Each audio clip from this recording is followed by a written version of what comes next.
Yo, welcome back to the channel. I am Brian Lee Durfee, author of The Forgetting Moon and The Blackest Heart, both books published by Simon & Schuster's Saga Press.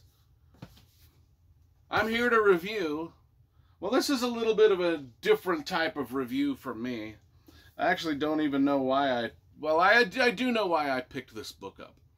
It's called Slaying the Dragon, A Secret History of Dungeons & Dragons by Ben Riggs. I picked this up on a whim just because, well, I have a history with Dungeons & Dragons, and this book is about the downfall of that company, the rise and fall of the company. And I have a bit of a history with the company, and we'll discuss that in a minute. But let's just look at the cover first. You know, we always review book covers because I love graphic design, cover illustration.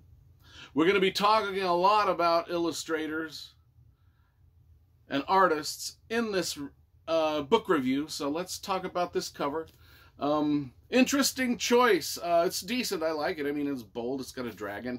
But the cover is not done by any singular artist. It is actually done by a conglomerate of what looks like different companies. Okay, jacket art. Copyright Ruffleo from Shutterstock.com and Juju Textures, also from Shutterstock.com, and a designer named Urban Sereno. So it's like a collaboration of, I don't know, whatever. I'm wondering why they didn't use some original Dungeons & Dragons, like an Elmore or an Easley or a Brom painting on this. I don't know why they didn't do that. I don't make decisions. Well, we're going to be talking about the rise and fall of Dungeons & Dragons and choices, creative choices. So this is an interesting creative choice just from the start.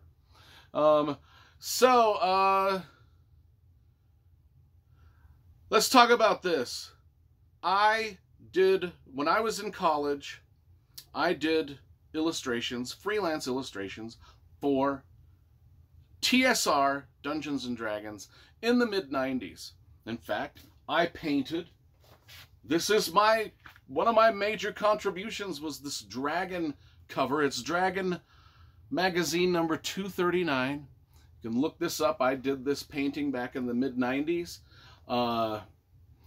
It's not my best work, but I was thrilled when they put it on the cover. I also did a ton of other, well, I probably did another dozen or so projects for TSR back in the day. So I do have a bit of a history with the company, and also a bit of a history with the company that eventually purchased TSR and got them out of their hole, and that was Wizards of the Coast. I also, back in the 90s, painted many Magic the Gathering cards. So we're going to talk about the contrast between those two companies, just from my experience, too, as we get into this book review. So, well, actually, let's start just with my experience before we get into this. I was a freelance artist when I was in college in the art department. I would send out my portfolios to everybody. I got work from TSR, Dungeons & Dragons. I was a huge fan of their staple of artists: Larry Elmore, Keith Parkinson, Jeff Easley, Clyde Caldwell, Gerald Brom. I loved their artists, and I wanted work. I got different work from them with mixed results. I will say that doing work for TSR was the main reason that I decided I did not want to be a commercial illustrator, that I would rather turn my artwork from commercial illustration to gallery work. And if you go to my website, you can see a lot of my commercial illustration. My website's www.brianleedurfee.com. I know I don't mention my artwork that much on this channel because it's a book review channel, but if you go to my website, brianleedurfee.com, you will see some of my fantasy illustrations, but mostly what you're going to see is my gallery work. And my gallery work was a lot of landscape, Western landscape, and wildlife artwork back in the days when I was painting. And it was literally an assignment from TSR that convinced me that I did not want to be a commercial illustrator. And I had done, and it's for a few reasons. First of all, when I was doing illustrations for TSR, it was clearly back in the day when they were having financial troubles because I did not get paid. I got paid for about half the work that I did for them. And I probably still owed, back in the day, that was a lot. You're owed a couple $1,000s from a company back in the 90s. That was a big amount of money for a college student, and they never paid me. But they went bankrupt. Things that we will discover what happened in this book. Partly why I wanted to read this book is to discover where the fuck my money went that they owed me. Anyway, they gave me an assignment. I'd done a dozen or so assignments for me. They gave me an assignment of, what it was they wanted two, okay, this is real. This is fucking real. They wanted 2 unicorns. They wanted me to paint 2 unicorns. Jiu-jitsu fighting, leaping through the air, doing jiu-jitsu karate moves, fighting each other in a gladiator arena. And they wanted every single character in the Dungeons & Dragons, Dragonlance, Forgotten Realms universe sitting in the stands of that arena watching these 2 unicorns karate chop each other, flying through the air. And I was like, and I wanted to work for TSR. I wanted to have so I attempted some sketches, and I'm like, this is the dumbest thing.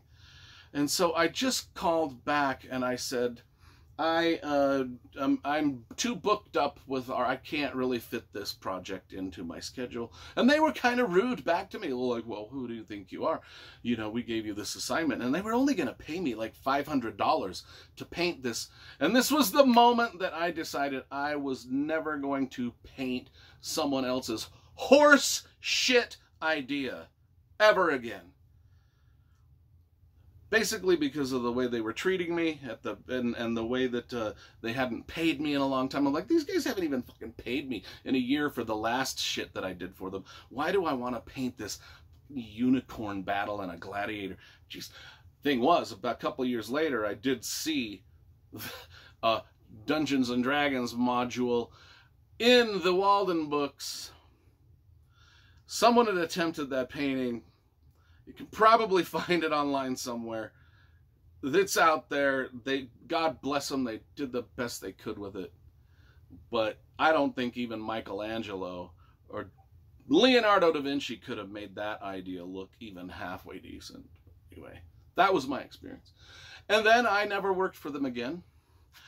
Thank God, because they didn't pay me what they owed me. And now we get to read and we get to figure out why. I've never played Dungeons & Dragons. I'll be just straight up, I'm not a Dungeons & Dragons player. I've never played it. But I was a huge fan of the artwork. Like I said, I loved their stable of painters, Elmore, Parkinson, Caldwell, Easley, Brahman. I loved the Dragonlance novels by Weiss and Hickman. This book starts out... the main focus of it is their rise and fall and their purchase when Wizards of the Coast purchased them in 1997 and bailed them out of all of the massive debt that they had incurred because of a lot of just bad luck and bad, creative choices and treating their creative people like garbage. And I believe that they probably did treat their creative people like garbage, just from a few phone calls that I had back and forth between the art directors there back in the day. I didn't feel like they really respected me at all. That's why, they literally changed my career choices from illustration to gallery work just because of these people. Not that I have any malice towards them. They did me a fucking favor. But anyway, TSR stands for Tactical Studies Rules, Dungeons & Dragons. Gary Gygax, we need to mention him. He is at the start of this. He is the guy that started Dungeons & Dragons pretty much with a couple other people. Those people sort of fade off into the distance, into the sunset in this book. Gary Gygax means the main character, main player in the first third of this book. He had a game he called Castles and Crusades, then a game called Chainmail. There's eventually all morphed into Dungeons and Dragons. And it started in his basement, a crappy little literally a dungeon-like basement where he would get together with high school kids and he had high school kids as his own kids, and they would bring their friends over and they would test out these little game experiments. And one thing led to another, and they ended up with a company. The company got kind of big pretty fast. They were just printing little, probably just using regular old Xerox and just printing stuff out and sending it to their friends, and they grew and grew. They ended up getting this building in Lake Geneva, Wisconsin, that was a shithole. They stayed in there for a while, then they advanced to other bigger buildings and better buildings. And it's just kind of an interesting take on someone's just dream. They sort of stumble sort of accidentally and sort of luckily into people just buying what they're selling. It was a cool idea, you know, gather around the table and create a character and play it through an adventure and create a story of your own with your friends, and you laugh and you have a good time at night. I mean, it's an absolutely brilliant idea that stuck and sort of luckily snowballed into this multi-million and that was in the 70s when they started, and by the early 80s, 81, 82, in the heyday, they were just selling a ton of stuff. And this is kind of where the wheels fell off. They signed a deal, turns out, with Random House to distribute their books, because they were just distributing them themselves, which is a difficult task. So they needed a big publisher, a big distribution company to distribute these books, which was what really made them take off and made them a worldwide phenomenon, was this deal they struck with Random House.